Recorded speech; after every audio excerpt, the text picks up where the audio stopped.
Dear brothers and sisters, in today's gospel passage we heard two miracle stories given by Matthew, in which he has sandwiched them. He put one miracle into the other miracle.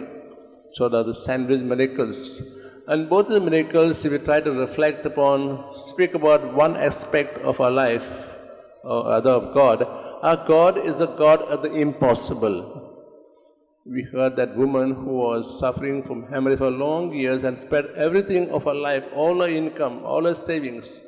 She believed that this miracle worker, this man, had the power to heal her, though she knew that Jesus had a power.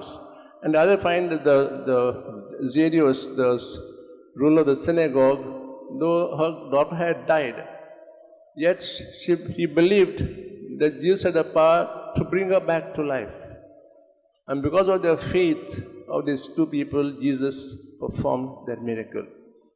That's the truth that when we come to God for any help, or we intercede, we ask the saint to intercede for them, we should have also the inner faith or the inner healing. At times you may think God does not hear our prayers. He does. But that does the way He thinks it is best. So though God, you may think, had not heard our prayers in the sense of given us what we asked for, He has given us the strength, the inner faith to believe that what He does for us is for our own benefit. We ask God today to strengthen our faith, that faith to believe that God is impossible, and yet to trust in Him that He may not get what we want, but He gives us what we want for our daily spiritual life.